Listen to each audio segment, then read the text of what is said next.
Shalom, shalom, shalom, Israel, giving no praise to Yahweh. Ba'ashim Yahushua, Ba'ashim Chakadash, the Bond said I was a GMS Ruel. Salutations to you, Akim out there pushing this word in truth, sincerely risking your freedom in your life to do so. Back with another video, man. Of course, it might sound like repetition, it might sound repetitive, but at the end of the day, man, it's prophecy. And just as when Noah was prophesying the flood that was going to come on the world, and his message was repetitive for so many years before the flood actually came, it's going to be the same way as we prophesying the downfall of Babylon the Great, aka, America, and all the European Union and allies. It's going to be the same way. So the message is going to be repetitive. So this is from Forbes, from Forbes.com. This is as the rise and future of contactless and cashless payment options. All right, and this is as you know, man. Everything is going digital. Most people don't carry cash, including myself. I carry some cash, but not a lot. And this is what it's culminating to, completely cashless society, meaning digital money should be tracked. Everything should be tracked. Everything should be taxed.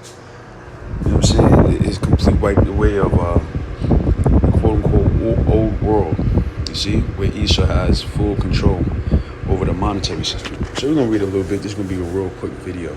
It says, making payments using something other than cash is nothing new. What has changed is the variety of methods that can be used instead of money to make purchases, settle debts, and more. These contactless and cashless payment solutions have been on the rise for some time. The COVID-19 pandemic led to more people using these alternatives. Here are some things you should know about these solutions and why they are becoming more and more popular and what to expect from them in the future.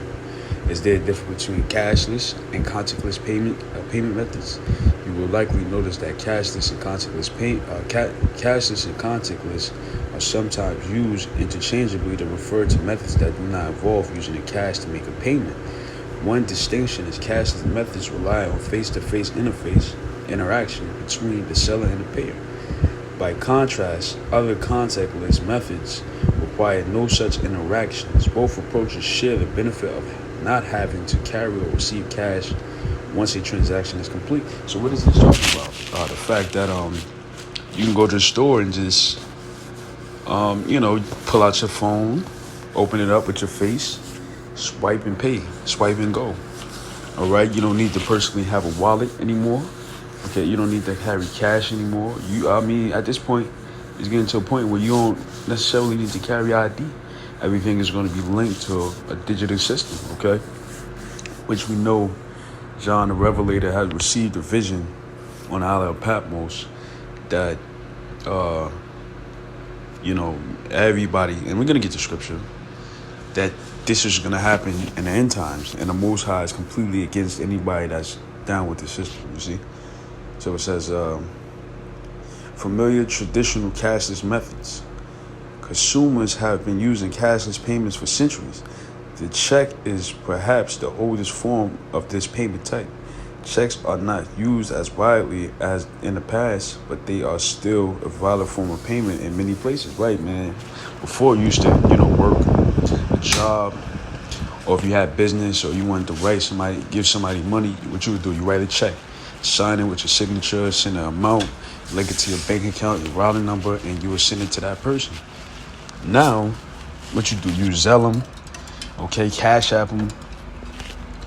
The method is completely different now. It'll be wired to their phone, to their bank account. Bank account is linked directly to their phone. This is the system that we're in right now. Salaki. See where we at. Right. It says money orders are available from a variety of vendors around the world. They do require tendering cash to the vendor who issues an order for a specified amount. That order is then mailed to the recipient who can cash it, or maybe to deposit it into a bank account bank checking account. Electronic funds transfer are another form of cashless payments. Payments are initiated through an authorized party, such as a bank, and transferred to a receiving bank account. Certified and/or teller checks work much the same way. A more recent option for cashless and contactless payments is that other factors driving the increase in alternative payments, the motivation to use contactless and cashless methods during the pandemic, and they trying to make it, so conditioned and ingrained in the people that once they implement the MOTB, it'll be a smooth transition. You see, but those in the know will know, and those in the know will know what to do and what not to do. You see. So it says the motivation to use contactless and cashless methods during the pandemic. While the cashless movement was already growing, the advent of a worldview pandemic only increased the demand for enhanced alternative. There were several reasons, including fear that the virus could be spreading by handling cash, the national coin shortage, of course, which made it more difficult for U.S. business to provide change when customers paid using cash. As the pandemic continued, more business owners asked that customers use digital or cashless method to pay for their purchases. And what is this leading up to, man? All right, so let's read what's in store for the future. The use of third-party services and apps such as PayPal and Venmo or virtual credit cards like Apple Pay for online purchases will likely only become more popular as younger, tech-savvy generation into adulthood. Will society become cashless? While some think not, others see the increase in digital currency and fintech cryptocurrencies such as Bitcoin making cash obsolete.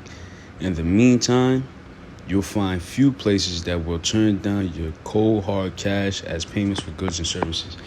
And what does the future really behold, man? Revelations 13. Let's get that. Let's get that.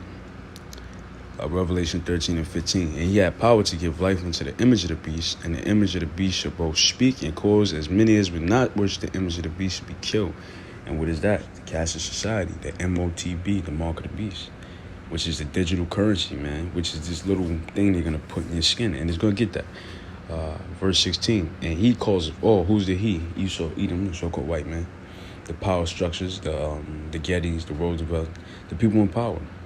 Is going to cause everybody, all, both small and great, whether you are low in status or you great in status, rich and poor, whether you have a lot of money or you don't, free and bond, whether you're locked up or you're a civilian, to receive a mark in their right hand or in their foreheads, and that no man might buy or sell.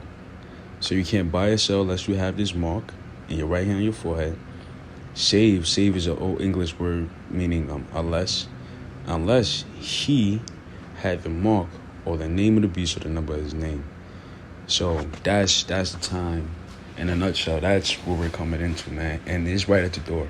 This thing could pop off at any moment, along with prophecies and everything else. So that's what's in store for the future, man. And we're very close at the day. So with that, I want to give a praise to Yahweh. Bashim Yahshua, Bashim Chakadas, the bonds that out to Jim Messer. Till next video, Shalom.